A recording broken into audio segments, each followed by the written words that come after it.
रात गहरी हो चुकी थी। आसमान में बादल थे और चांद बार बार छिप रहा था। नंदिनी बस स्टैंड पर अकेली खड़ी थी। उसकी आखिरी बस छूट चुकी थी और गांव तक पहुंचने का कोई साधन नहीं था। हवा ठंडी चल रही थी और सड़क सुनसान थी। तभी एक बूढ़ा रिक्शा चालक उसके पास आया। धीमी आवाज में बोला, कहाँ जाना है बेटी? नंदिनी ने गांव का नाम बताया। वो अचानक चुप हो गया।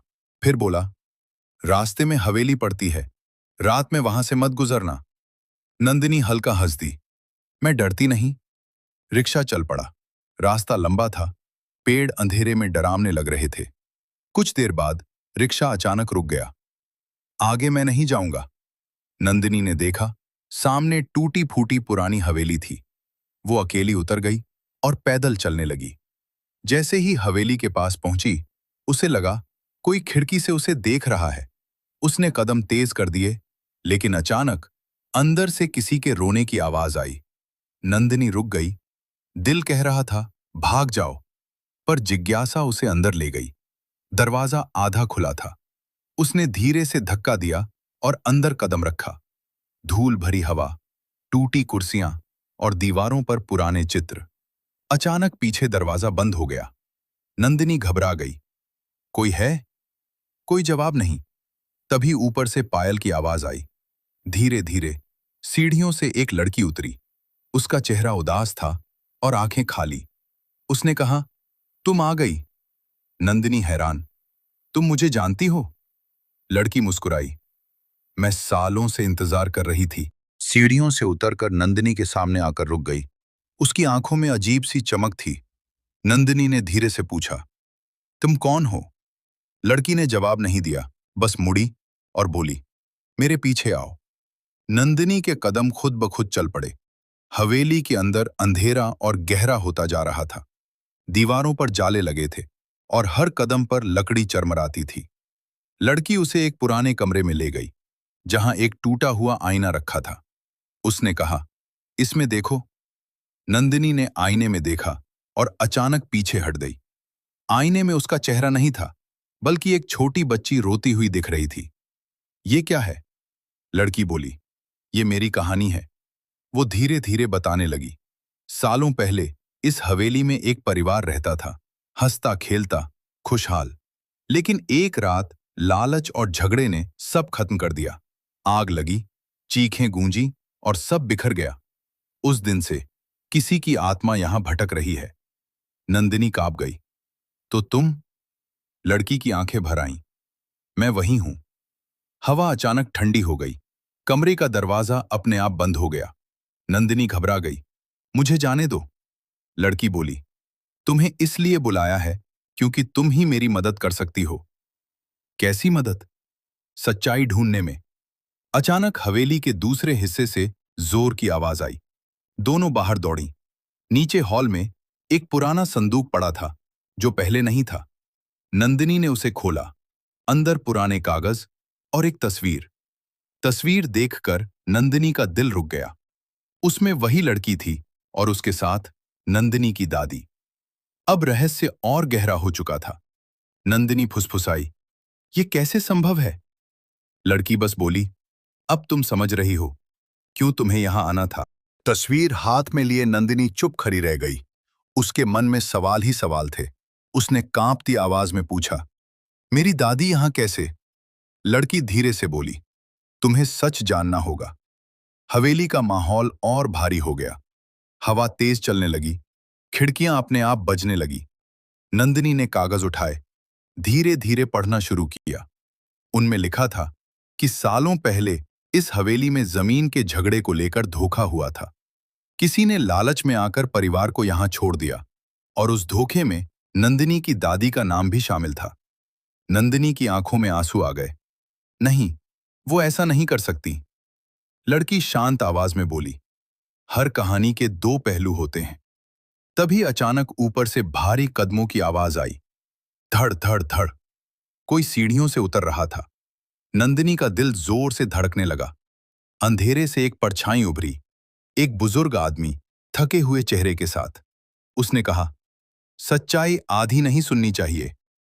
नंदिनी घबराकर पीछे हट गई। आदमी बोला, तुम्हारी दादी ने हमें धोखा नहीं दिया था, बल्कि बचाने की कोशिश की थी। कमरे में सन्नाटा छा गया। उसने आगे कहा, जब आग लगी, उन्होंने मदद बुलाने की कोशिश की, पर तब तक देर हो चुकी थी। लड़की की आंखों से आंसू बहने लगे। नंदिनी ने धीरे से पूछा, तो फिर तुम यहां क्यों? लड़की बोली, क्योंकि सच्चाई किसी को पता नहीं थी और मेरी आत्मा को शांति नहीं मिली।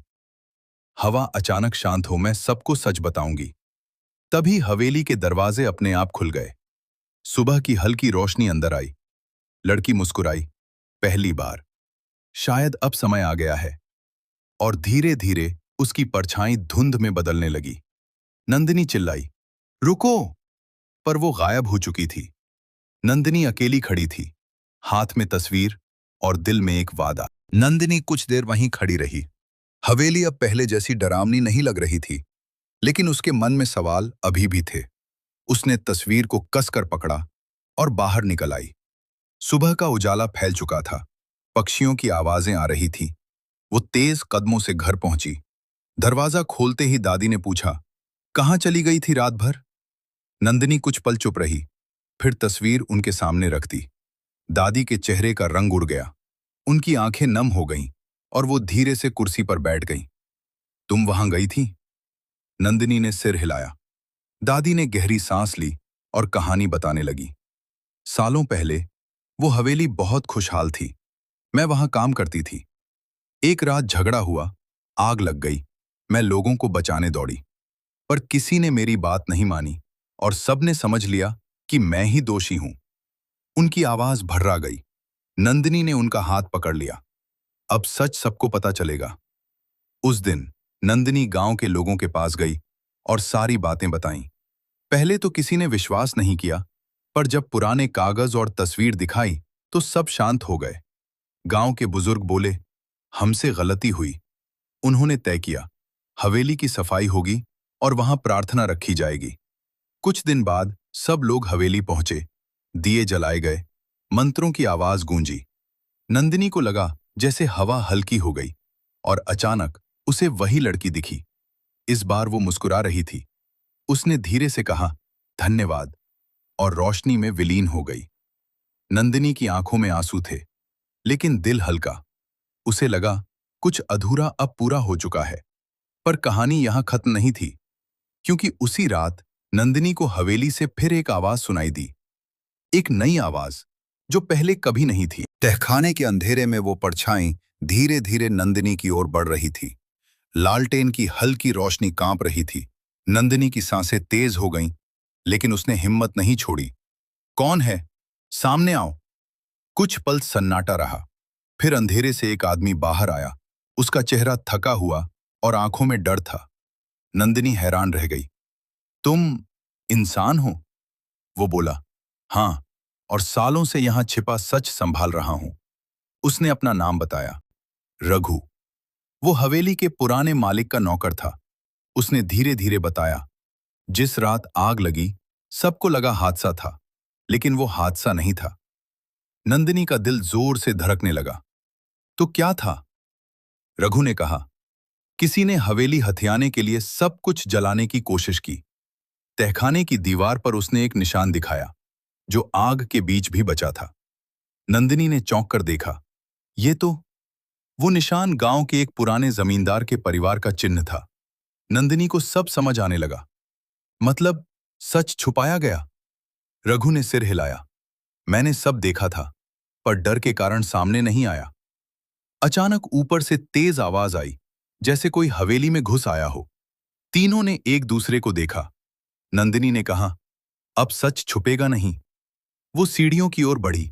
जैसे ही ऊपर पहुंची, हॉल में किसी के कदमों की आहट थी।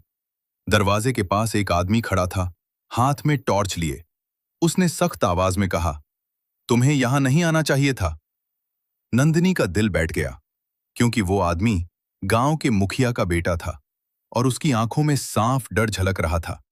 कहानी अब एक नए मोड़ पर थी। हॉल में खड़े उस आदमी को देखकर नंदिनी ठिठक गई। टॉर्च की रोशनी उसके चेहरे पर पड़ रही थी। वो सच में मुखिया का बेटा विक्रम था। नंदिनी ने खुद को संभालते हुए पूछा, तुम यहां क्या कर रहे हो? विक्रम कुछ पल चुप रहा, फिर बोला, ये सवाल मुझे तुमसे पूछना चाहिए। तहखाने से रघु भी ऊपर आ गया। उसे देखकर विक्रम के चेहरे का रंग उड़ गया। तुम अभी तक जिंदा हो? अब माहौल भारी हो चुका था। रघु ने गहरी आवाज में कहा, सच से भागना बंद करो। विक्रम ने नजरें चुरा ली। नंदिनी आगे बढ़ी। हम सब जान चुके हैं, आग हादसा नहीं थी। कुछ पल की खामोशी, फिर विक्रम टूट गया। उसने धीमे से कहा, यह मेरे पिता की गलती थी। कमरे में सन्नाटा फैल गया। उन्होंने हवेली और जमीन पाने के लिए आग लगवाई, लेकिन बात इतनी बढ़ जाएगी, ये नहीं सोचा था। नंदिनी की आंखों में गुस्सा था और दुख भी। इतने साल सच छुपाया गया। विक्रम बोला, मैं सब ठीक करना चाहता हूं, इसलिए आज यहां आया था। रघु ने कहा, ठीक करने का समय आ गया है। अगले दिन गांव के सामने पंचायत बैठी। नंदिनी ने सबूत दिखाए, रघु ने गवाही दी और विक्रम ने सच कबूल किया। गांव के लोग स्तब्ध रह गए। मुखिया ने शर्म से सिर झुका लिया। उन्होंने फैसला लिया, हवेली को स्मृति स्थल बनाया जाएगा और परिवार के नाम से सेवा कार्य शुरू होंगे।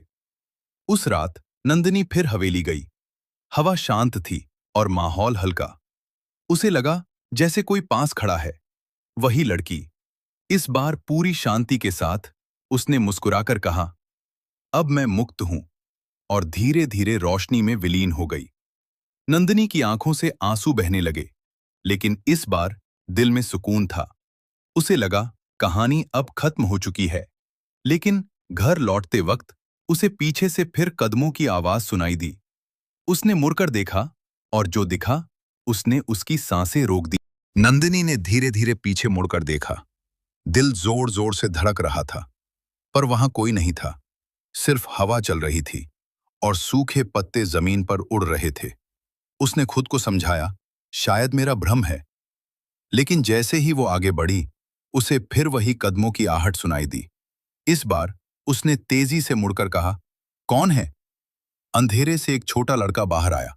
उसके कपड़े पुराने थे और चेहरा उदास। नंदिनी चौंक गई। तुम? लड़का बोला, डरो मत, मुझे तुम्हारी मदद चाहिए। नंदिनी को फिर वही अजीब एहसास हुआ, जैसे पहले हवेली में हुआ था। तुम कौन हो? लड़के ने धीरे से कहा, मैं भी उसी रात का हिस्सा हूं। हवा फिर ठंडी हो गई। लड़के ने बताया कि आग में सिर्फ हवेली का परिवार ही नहीं, बल्कि कुछ और लोग भी फंसे थे। उनकी कहानी कभी सामने नहीं आई। नंदिनी की आंखें भर आईं। मैं क्या कर सकती हूं? लड़का बोला, तहखाने में एक और कमरा है, जहां कुछ यादें अभी भी बंद हैं। अगली सुबह नंदिनी फिर हवेली पहुंची। इस बार अकेली नहीं, रघु भी साथ था। दोनों ने तहखाने में जाकर खोज शुरू की।